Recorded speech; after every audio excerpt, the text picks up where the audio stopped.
حضرت موسیٰ علیہ السلام اپنے ساتھیوں کو لے کر وادی سینا کی طرف پہنچے اور 40 سال تک یہاں قیام کیا۔ اس دوران بنی اسرائیل کی فرمائش اور حضرت موسیٰ علیہ السلام کی دعا پر اللہ تعالیٰ نے جنت سے من و سلوہ اور دوسری نعمتیں نازل کیں۔ جب حضرت موسیٰ علیہ السلام کوہ طور پر گئے تو بنی اسرائیل نے آپ کی عدم موجودگی میں گائے کے بچڑے کی پوجا شروع کر دی۔ قرآن کریم میں سورہ بقرہ میں تمام واقعات درج ہے۔ پھر اللہ تعالیٰ نے حضرت موسیٰ علیہ السلام کو حکم دیا کہ جاؤ اور کنعان کی بستی کو فتح کر کے وہاں آباد ہو جاؤ۔ حضرت موسیٰ علیہ السلام نے اپنی قوم کو کنعان کی طرف جنگی پیش قدمی کا کہا تو قوم نے یہ کہہ کر انکار کر دیا کہ موسیٰ ہم اس وقت تک اس شہر میں داخل نہیں ہوں گے جب تک وہ اس میں موجود ہیں، تو تم اور تمہارا رب جا کر لڑو، ہم تو یہاں بیٹھے ہیں۔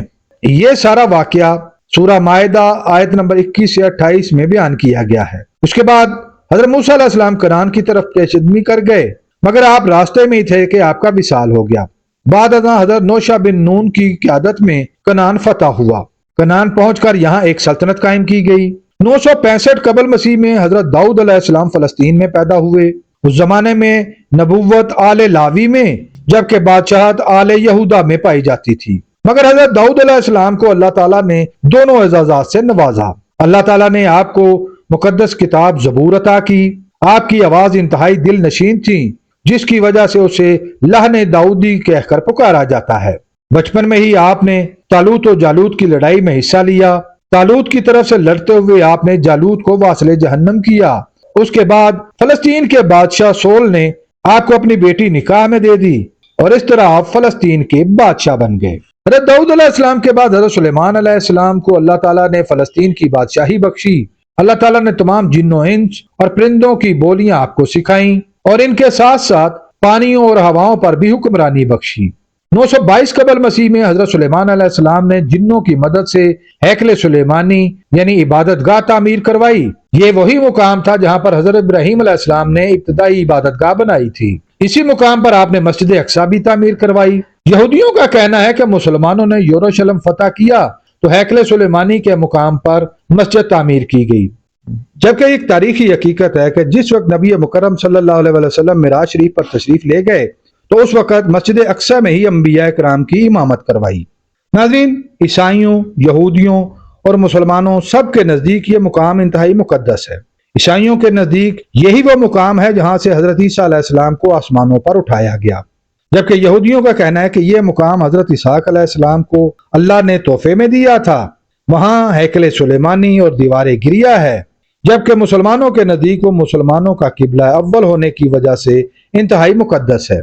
اللہ تعالیٰ نے بنی اسرائیل کی ہدایت کے لیے بہت سے انبیاء کرام مبعوث فرمائے، جن میں حضرت یعقوب علیہ السلام، حضرت یوسف علیہ السلام، حضرت موسیٰ علیہ السلام، حضرت ہارون علیہ السلام، حضرت یوشع علیہ السلام، حضرت داؤد علیہ السلام، حضرت سلیمان علیہ السلام، حضرت الیاس علیہ السلام، حضرت دانیال علیہ السلام، حضرت یسع علیہ السلام، حضرت یونس علیہ السلام، حضرت زکریا علیہ السلام، حضرت یحییٰ اور حضرت عیسیٰ علیہ السلام کے نام انتہائی نمایاں ہیں۔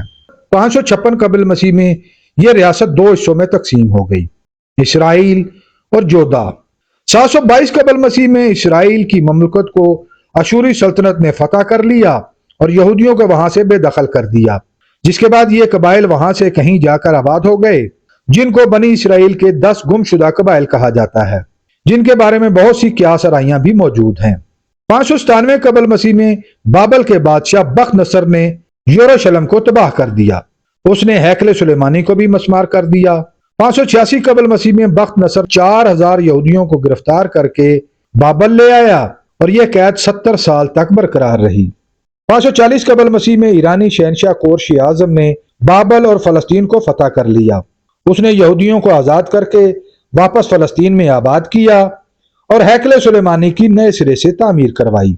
333 قبل مسیح میں اسکندر اعظم نے اس خطے کو فتح کر کے یونان میں شامل کر لیا اور یہودیوں کو ایک بار پھر وہاں سے نکال دیا۔ روم کے بادشاہ ہیدرون نے 118 قبل مسیح میں یہودیوں کو واپس آنے کی اجازت دے دی، مگر انہوں نے پھر بغاوت کر دی، جس پر شہر کو پھر تباہ کر دیا گیا اور یہودیوں کو وہاں سے نکال دیا گیا۔ حضرت عیسیٰ علیہ السلام کی ولادت بھی بنی اسرائیل میں ہوئی، مگر بنی اسرائیل کے حکمرانوں نے آپ کی شدید مخالفت کی اور آپ کو سولی چڑھا کر قتل کرنے کی کوشش کی، مگر اللہ رب العزت نے ان کو آسمان پر اٹھا لیا۔ حضرت عمر فاروق رضی اللہ تعالیٰ عنہ کے دور میں 636 عیسوی میں بیت المقدس اور فلسطین پر مسلمانوں کا قبضہ ہو گیا۔ 639 عیسوی میں حضرت عمر فاروق رضی اللہ تعالیٰ عنہ نے مسجد اقصی دوبارہ تعمیر کروائی۔